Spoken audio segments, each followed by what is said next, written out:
Hello students, ठीक है। Last class में हम लोगों ने ऑफ-बॉ प्रिंसिपल पढ़ा था। Aufbau principle related to filling of electrons in a subshell, ठीक है। फर्स्ट जो लॉ था दैट इज ऑफ-बॉस रूल और ऑफ-बॉ प्रिंसिपल। अच्छा, उसमें एक पॉइंट ध्यान रखना, एक पॉइंट वहां लिखवाना भूल गए तो वो ध्यान रखो कि हम लोगों ने बोला था, वहां हम लोगों ने क्या बोला कि एनर्जी ऑफ सबशेल अगर तुम देखोगे तो energy of subshell is directly proportional to n plus l था, ये चीज पढ़ी थी।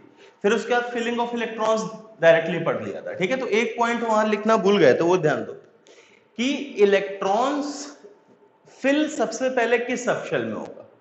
तो हम लोगों ने पढ़ रखा है कि इलेक्ट्रॉन्स पहले किस सबशेल में जाएगा जहां पे उसको स्टेबिलिटी ज्यादा मिलेगी। अगर कॉमन सेंस से बोला जाए तो एक इलेक्ट्रॉन पहले किस सबशेल में जाना चाहेगा जहां उसको स्टेबिलिटी ज्यादा मिलेगी, ठीक है। तो मैं क्या बोल सकता हूं, electrons will go first into that subshell in which it attains more stability। और एक चीज और पढ़ रखी है कि अगर स्टेबिलिटी बढ़ती है, बोर्ड थ्योरी में तुम्हें बताया था, स्टेबिलिटी बढ़ती है तो एनर्जी क्या हो जाती है, कम हो जाती है। अगर स्टेबिलिटी बढ़ेगी तो एनर्जी क्या हो जाती है, कम हो जाती है। तो अगर मैं बोल रहा हूं कि attains more stability that is less energy subshell. तो इलेक्ट्रॉन सबसे पहले उस सबशेल में जाएगा जिसमें उसकी स्टेबिलिटी ज्यादा, या फिर मैं बोल सकता हूं क्या, एनर्जी क्या हो, कम। तभी हम लोगों ने बोला कि 1s और 2s में पहले हम लोगों ने 1s में बढ़ा, क्यों? क्योंकि अगर मैं n इसका देखूं 1 इसका 2, l देखूं 0 इसका 0, तो n प्लस l इसका 1 आया इसका 2। तो एनर्जी का ऑर्डर अगर मैं निकालूंगा तो एनर्जी ज्यादा किसकी आएगी, 2s। तो एनर्जी अगर 2s की ज्यादा हुई तो electron will go into 1s prefer to, ठीक है। एक पॉइंट वहां रह गया था, इसको ध्यान रखना। इलेक्ट्रॉन उस सबशेल में पहले फिल होगा जहां पे उसकी स्टेबिलिटी ज्यादा, या फिर मैं बोल सकता हूं कि उसकी एनर्जी क्या हो। क्लियर है कि नहीं क्लियर है, समझ में आया, ठीक है। क्लियर है। और इस बेसिस पे वो ऑर्डर पूरा लिखवा दिया था जो तुम्हें एक चार्ट बनाना सिखाया था, ठीक है। तो ये पॉइंट वहां जाकर ऑफ-बॉ प्रिंसिपल में एक और पॉइंट मेंशन कर लेना, ठीक है। आया समझ में। नेक्स्ट चीज ध्यान दो, लास्ट क्लास में तुम्हें फिलिंग ऑफ कैटायंस के 2 केस कराए थे, ठीक है। बताया था एक चीज पॉइंट है जिस बेसिस पे हम उसको बाद में एक्सप्लेन करेंगे, तो उसको अभी एक्सप्लेन कर दे रहे हैं क्योंकि उसमें थोड़ा बहुत कंफ्यूजन आ सकता है तुम्हें, क्योंकि 2 अलग अलग टाइप्स बना दिए। तो अब देखो, जो फिलिंग ऑफ कैटायंस वाला केस था कि कैटायंस में कॉन्फ़िगरेशन कैसे लिखोगे वो ध्यान दो। तो इसके लिए एक पॉइंट ध्यान दो, मैं ये बता दे रहा हूं, पीरियोडिक टेबल में इसको बाद में फिर से रिपीट कर दूंगा, ठीक है। एक बार फिर से ध्यान दो। तो रूल क्या होता है, अब इलेक्ट्रॉन फिलिंग का हमने रूल क्या पढ़ा था कि इलेक्ट्रॉन हमेशा उस सबशेल में पहले जाएगा जिसकी स्टेबिलिटी ज्यादा या एनर्जी कम, या तो इलेक्ट्रॉन फिलिंग का रूल है। हमें इलेक्ट्रॉन्स रिमूवल का रूल देखना है, ठीक है। इलेक्ट्रॉन्स रिमूवल क्यों? क्योंकि कैटायन बनेगा, अगर मान लो मैं K से K प्लस कैटायन बना रहा हूं तो इससे एक इलेक्ट्रॉन रिमूव कर रहा हूं, तो हम ये जो रूल पढ़ेंगे ये रूल फॉर इलेक्ट्रॉन रिमूवल है, ठीक है। तो ये चीज ध्यान रखना, इसका सिंपल सा रूल है, electrons are removed from that subshell first which are farther away from the nucleus। मतलब which are at greater distance from nucleus, जो न्यूक्लियस से ज्यादा दूर होंगे या ज्यादा डिस्टेंस पे होंगे उनसे हम सबसे पहले क्या रिमूव करेंगे, इलेक्ट्रॉन्स। तो ये तुम्हारा, ठीक है। तो अगर मैं डिस्टेंस ऑफ न्यूक्लियस का देखूं तो डिस्टेंस ऑफ न्यूक्लियस में जो फर्स्ट पॉइंट आता है वो ध्यान देना, फर्स्ट प्रायोरिटी पे जो हम लोग रखेंगे that is distance of nucleus is directly proportional to n। जैसे अगर मैं बोलूं 1s और 2s, 1s में n की वैल्यू देखो, यहां 1 यहां 2, तो सिर्फ n की वैल्यू, सबसे फर्स्ट पॉइंट पे सिर्फ n की वैल्यू, तो इसमें ज्यादा डिस्टेंस किसका आएगा, 2s। अगर मैंने बोला 4s और 3d, तो इसमें n की वैल्यू 4, इसमें n की वैल्यू 3, तो ज्यादा कौन सा आया, 4s। अब देखो कॉमन सेंस से ध्यान दो, वैल्यू क्या रिप्रेजेंट करती है? Orbit number. ये फर्स्ट ऑर्बिट, ये सेकंड ऑर्बिट। न्यूक्लियस से ज्यादा दूर कौन होगा? जो सेकंड ऑर्बिट। ठीक है, जितनी n की वैल्यू ज्यादा आती जाएगी उतना तुम्हारा डिस्टेंस ऑफ न्यूक्लियस क्या है? इंक्रीज होता जाएगा। ठीक है, तो फर्स्ट हमें क्या देखना है? Distance of nucleus is directly proportional to n। Second rule ध्यान दो, if n value is same, ये पॉइंट अंडरलाइन कर देना कि जब n की वैल्यू सेम आए, देखो सेकेंड रूल तभी अपनाओगे जब फर्स्ट रूल से पॉइंट ऑफ डिफरेंस नहीं आ रहा है। देन डिस्टेंस फ्रॉम न्यूक्लियस सबसे ज्यादा f, फिर d, फिर p, फिर s। देखो ध्यान से, जैसे अगर तुमसे बोला जाए 3s और 3p, तो पहले ध्यान दो n की वैल्यू सेम है कि नहीं? तो देखो n की वैल्यू सेम है, n की वैल्यू सेम है तो s और p में दूर कौन सा होगा? तुमसे बोला जाए 4s और 4d, n की वैल्यू 4 4 सेम, तो ज्यादा दूर कौन होगा? 4। लेकिन अगर तुमसे बोला जाए 3d और 4p, तो अब n की वैल्यू डिफरेंट है, n की वैल्यू डिफरेंट है तो फर्स्ट रूल से तुम्हारा आ जाएगा पॉइंट ऑफ डिफरेंस, तो दूर कौन सा होगा? 4p। सेकेंड रूल तभी लगाओगे जब फर्स्ट रूल से पॉइंट ऑफ डिफरेंस नहीं आ रहा है। क्लियर है? अब इन दो रूल के हिसाब से कटायंस वाला देखो, हम मैं दोनों टाइप को एक साथ मर्ज कर दूंगा। ठीक है, डायरेक्टली तुम्हें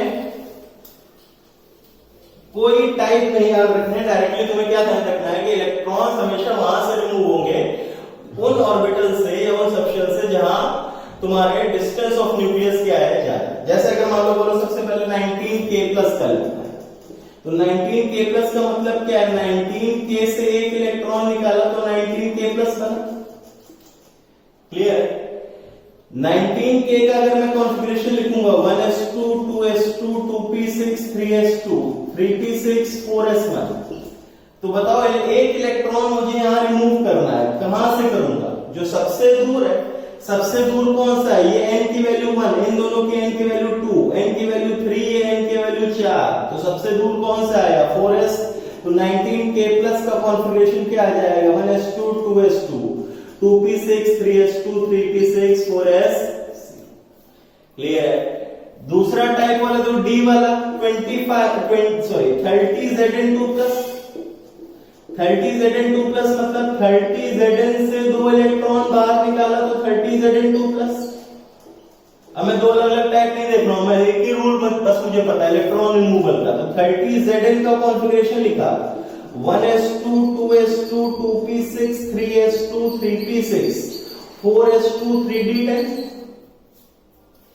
सबसे पहले दो इलेक्ट्रॉन्स बाहर निकालने, कहां से निकालोगे? n की वैल्यू चेक करो, 1 2 3, सबसे ज्यादा किसकी आ रही? 4s की।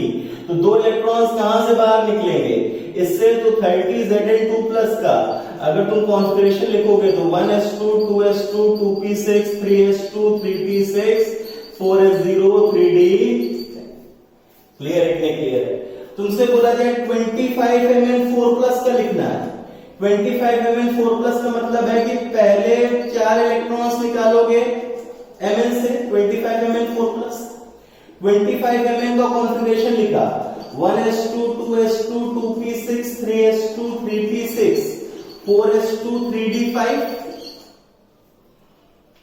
4 इलेक्ट्रॉन्स बाहर निकालने, सबसे पहले n की वैल्यू चेक की, n की वैल्यू चेक की तो ये n की वैल्यू सबसे ज्यादा, दो इलेक्ट्रॉन्स यहां से गए।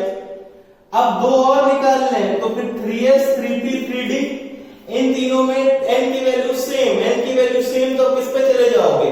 s p d और f में, सॉरी s p और d में सबसे दूर कौन सा? d। तो फिर बाकी दो इलेक्ट्रॉन्स किससे निकलेंगे? इससे। ठीक है, तो फाइनल अगर तुम इसके कॉन्फ़िगरेशन लिखोगे तो क्या आएगा? 25Mn4+ का 1s2 2s2 2p6 3s2 3p6 4s0 3d। ठीक है, तो वो कटायंस में अलग अलग भूल जाओ। ठीक है, हम लोग डायरेक्टली क्या रूल पढ़ लिया? Rules of removal of electrons. ठीक है, इसको नोट कर लो। और नेक्स्ट रूल जो तुम्हारा आता है, दैट इज नेक्स्ट रूल जो हम लोग पढ़ेंगे for filling of electron, that is Hund's rule of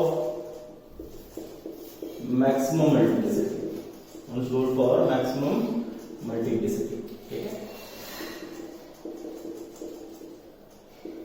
तो इसमें सबसे पहले एक टर्म हम लोग देखते हैं, डीजेनरेट। डीजेनरेट का मतलब क्या होता है? Same energy. डीजेनरेट का मतलब क्या होता है? Same energy. अब इस टर्म का मतलब क्या ध्यान दो, जैसे कि मान लो इसे बोला जाए 2p, 2p सबशेल के अंदर अगर मैं उसके तीन ऑर्बिटल्स देखूं, 2px, 2py, 2pz,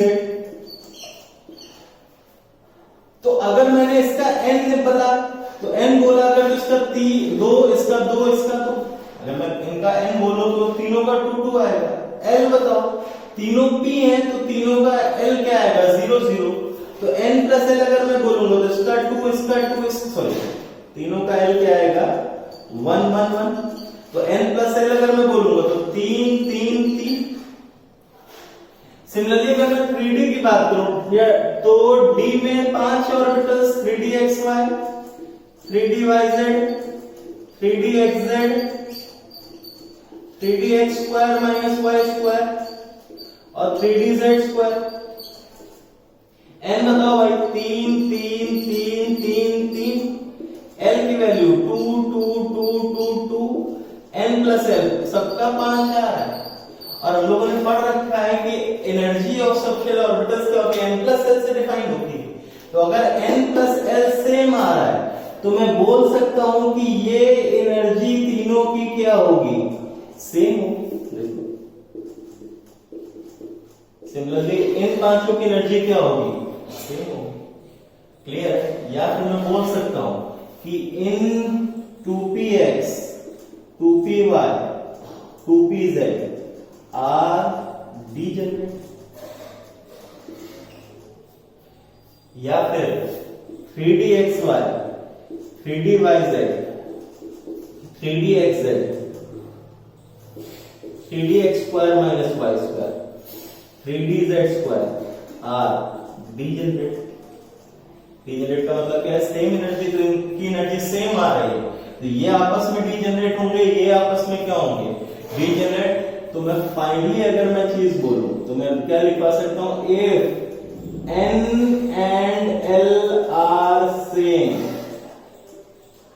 if n and l are same, then the different orbitals in a subshell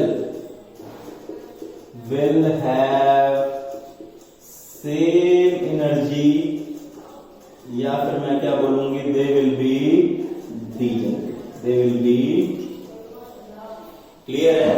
लेकिन ये पॉइंट ध्यान रखना कि जिसमें n एंड l क्या होने चाहिए? सेम होने चाहिए। जैसे अगर मैं बोलूं 2px और 3py, क्या ये डीजेनरेट है?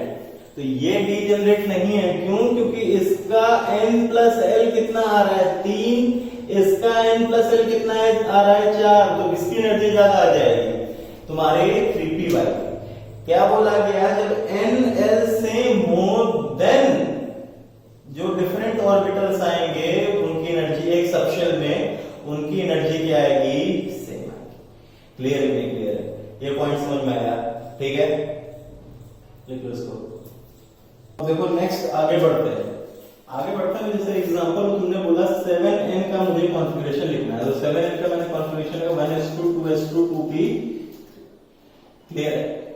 अब मुझे देखो ये एक बॉक्स क्या रिप्रेजेंट कर रहा है? एक orbital. One box representing one orbital. ठीक है? तो ये एक बॉक्स, क्योंकि s में एक ही ऑर्बिटल होता है, सबशेल में एक ऑर्बिटल, तो एक बॉक्स, यहां भी एक बॉक्स, लेकिन p में 3 होते हैं। तो 1 2 3, ये px, ये py, ये pz। तो इसमें 2 आ गए, इसमें 2 आ गए, और p में मैंने ऐसे भर दिया। ठीक है? 2 px को दे दिए, 1 py को दे दिए। और 1s2 2s2 2p3 दूसरा कॉन्फ़िगरेशन में क्या लिख रहा हूं कि ये और p में ऐसे भरे। तो तुम्हें बताना है इन दोनों में से कौन सा सही है, कौन सा गलत। ठीक है? यही रूल बनता है। तो पहले हम लोग कॉमन सेंस से देखते हैं। तो ध्यान दो, हम लोगों ने बोल रखा है ये 2px है, ये 2py है, 2pz है। सिमिलरली ये 2px होगा, ये 2py होगा, ये 2pz होगा। 2px 2py और 2pz की एनर्जी बताओ। तो एनर्जी तीनों की क्या होगी, सेम होगी। एनर्जी तीनों की क्या होगी, सेम होगी। तो एनर्जी अगर तीनों की सेम है तो ऑफ प्रिंसिपल के हिसाब से एक चीज बताओ कि इलेक्ट्रॉन पहले किस में जाना पसंद करेगा, 2px में, 2py में कि 2pz में। तो अगर एनर्जी सेम है, अगर n प्लस l सेम है तो तीनों में इलेक्ट्रॉन्स जाने की प्रोबेबिलिटी क्या है, सेम है। अब ये वाला कॉन्फ़िगरेशन देखो एक बार ध्यान से, इसमें मैंने इलेक्ट्रॉन्स दो 2px में दे दिए और 2pz को क्या रख रखा है, खाली रख रखा है। और इसके हिसाब से अगर देखा जाए तो इलेक्ट्रॉन्स पहले किसमें फिल हो गए, 2px में, और 2pz खाली है। तो इसके हिसाब से अगर मैं बोलूं तो 2px को मैंने लोअर एनर्जी का ले लिया एज कंपेयर टू 2pz। देखो अगर मैंने बोल दिया कि 2px में इलेक्ट्रॉन्स फिल हो गए और 2pz खाली है, मतलब अपर प्रिंसिपल के हिसाब से ये कम एनर्जी का, ये ज्यादा एनर्जी का। लेकिन क्या ये बात सही है, नहीं, ये बात क्या है, गलत है, क्योंकि 2px और 2pz की एनर्जी तो क्या है, सेम है। इसमें तीनों में एक एक इलेक्ट्रॉन है तो तीनों की एनर्जी क्या है, सेम है। तो अब फाइनली जो हुन्स रूल का फर्स्ट स्टेटमेंट आता है वो लिखो। पहले इसको ये एग्जांपल कॉपी करो, चलो पहले स्टेटमेंट लिख लो, फिर उसके बाद इसके साथ ही मैं लिखवा दूंगा। पहले स्टेटमेंट लिखो। Hund's rule states that pairing of electrons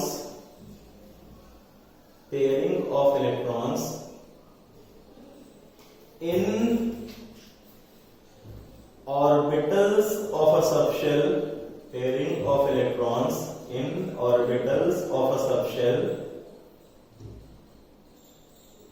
will start, pairing of electrons in orbitals of a subshell will start only when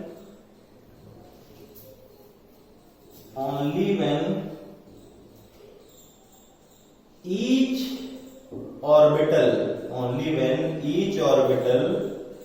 contains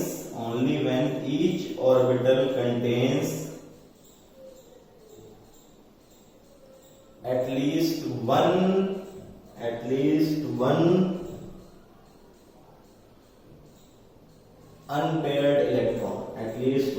unpaired electron, ठीक है। अब अनपेयर्ड का मतलब क्या, देखो दो में है तो पेयर, एक तो अनपेयर, ठीक है, क्लियर है। हुन्स रूल ने क्या बोला कि पेयरिंग तभी स्टार्ट होगी जब कम से कम हर एक सिमिलर एनर्जी ऑर्बिटल में एक एक अनपेयर्ड इलेक्ट्रॉन आ जाए। ये वायलेट कर रहा है क्योंकि इसमें मैंने पेयरिंग पहले ही करा दी, और जबकि 2pz में एक भी इलेक्ट्रॉन नहीं था। अब ये वाला एग्जांपल लिख लो, ये 1 ये 2,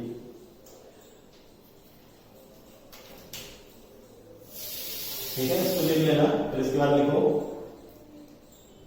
first case Wallet's Hund's rule as first case Wallet's Hund's rule as we started pairing electrons in 2px, as we started pairing electrons in 2px before filling at least one electron in 2pz, before filling at least one electron in 2pz.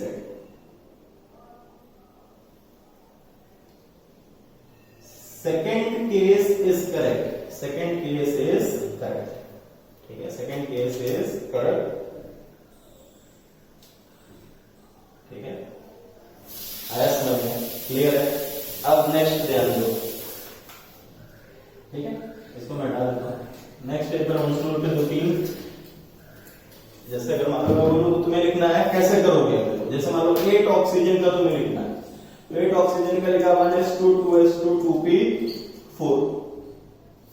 अब मुझे देखो S में 1 P में 3, तो इसमें तो 2 आ गए।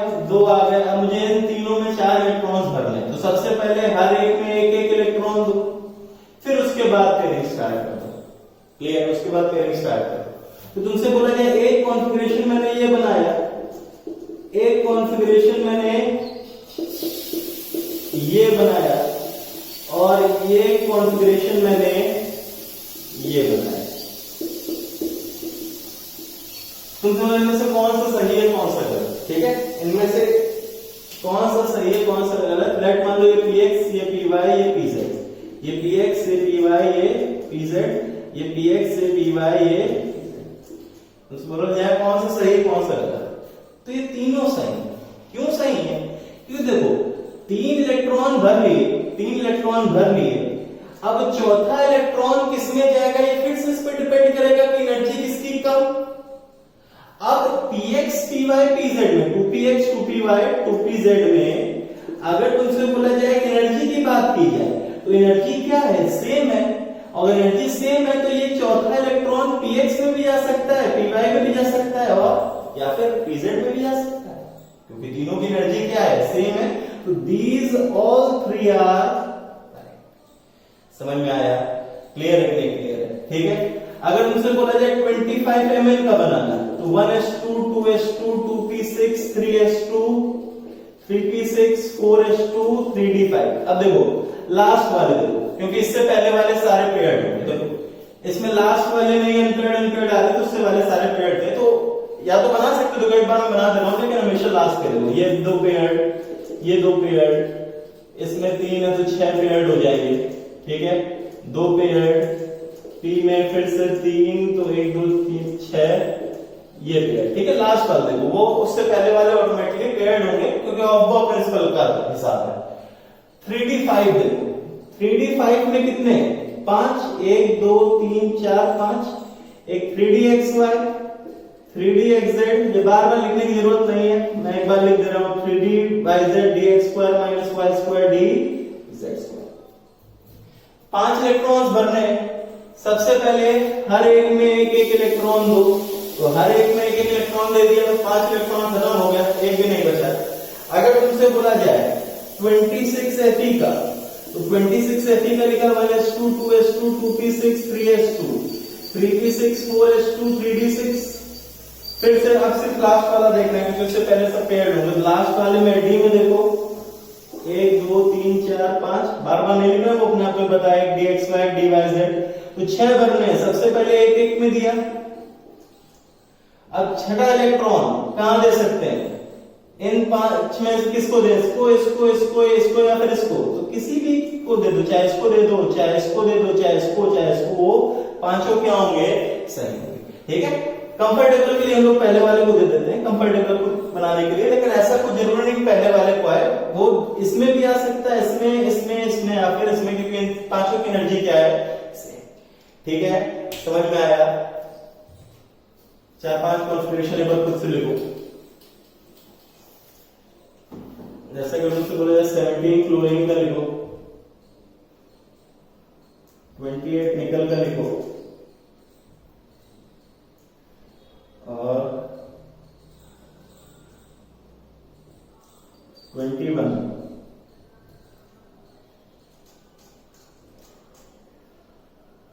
30 Zn का लिखो, से लिखो।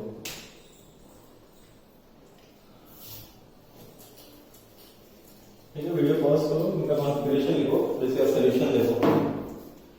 17Cl का लिखो 1s2, 2s2, 2p6, 3s2, 3p5, देखो 2 2 4 10 12 17, 3p5 मुझे लिखना है।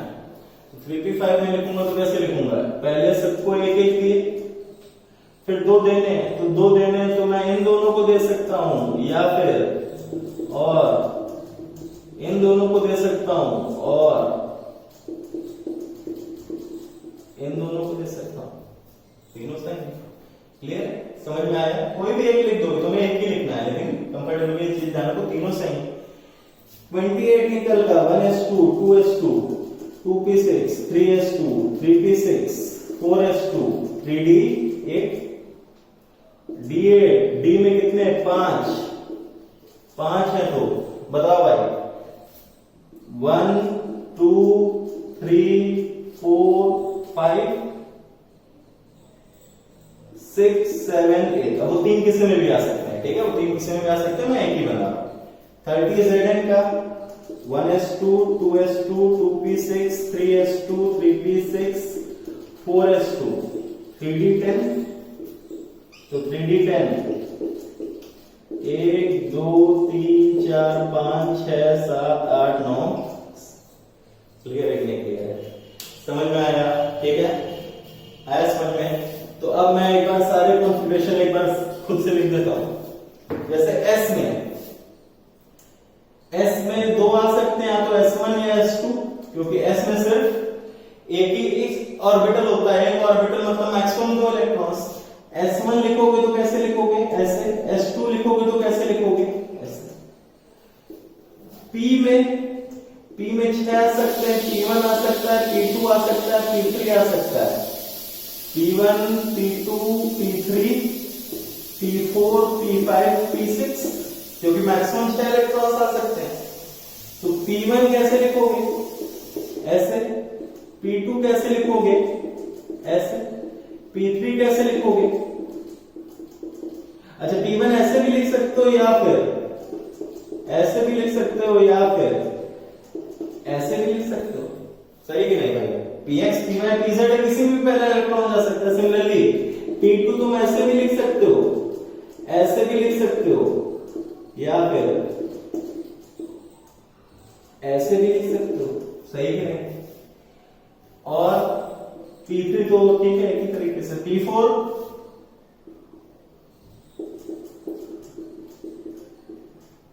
ये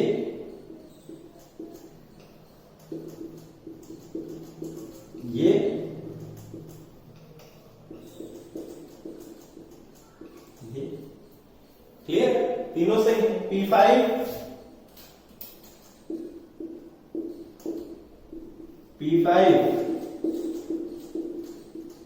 ये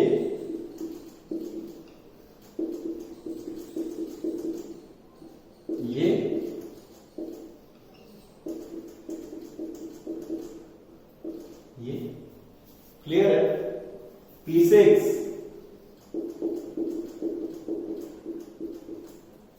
ये क्लियर? समझ में आया? कुछ नहीं है, जो लिखा दिया जा रहा है इनको मैं खुद से बनाना आना चाहिए, ठीक है? एक बार डी के खुद से बना के देखो। डी में कितने सिस्टम्स पॉसिबल है? 10। D1 से D10।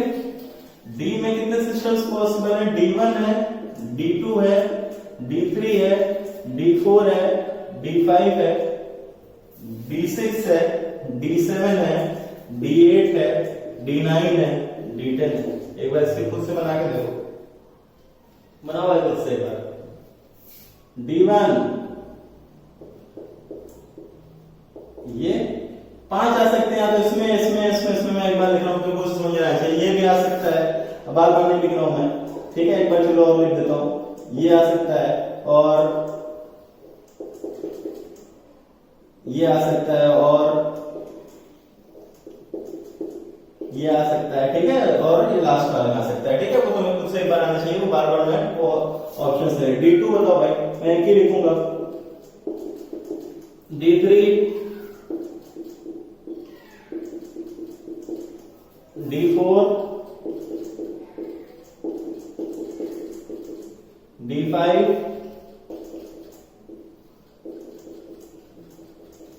ठीक है? D6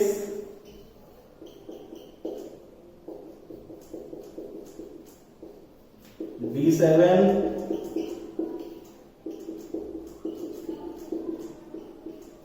D8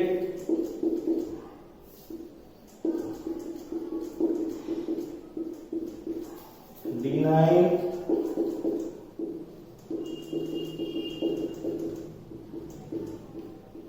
और D10।